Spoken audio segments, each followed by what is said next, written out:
The clock ticking from the moment the Ebola virus enters the body. The disease not easy to contract, only carried in bodily fluids: blood, saliva, mucus, sweat, tears, semen, vomit, urine, or feces. And it can only enter the body through direct contact with cuts or abrasions on the skin, or through the eyes, nose, mouth, throat, or reproductive organs.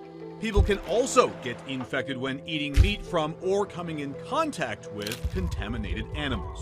The virus can survive several hours in a dried state on doorknobs or countertops. If the fluid remains wet and at room temperature, it can survive for days outside the body. Most people get it through contact with bodily fluids of patients or the deceased.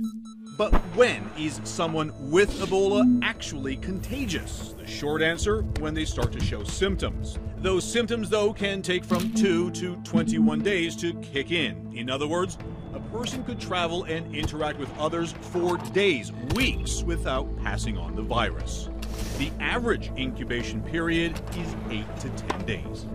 The early symptoms of the disease, fever, weakness, muscle pain, headache, and sore throat, are often mistaken for the flu, malaria, typhoid fever, or dysentery. But then things get worse: vomiting, bloody diarrhea, often internal and external bleeding, skin rashes, and purple spots on the skin.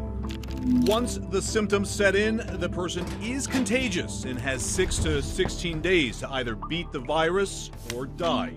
The death rate's high, 50 to 90% chance of death depending on the strain and access to medical care. If an infected patient with a strong immune system gets proper care, the chance of surviving goes up. But if they survive, the virus could remain in the semen for up to 3 months. And if you survive, you have immunity for at least 10 years. But what's still unknown if you're immune from other strains of Ebola. Answers and questions for a frightening disease.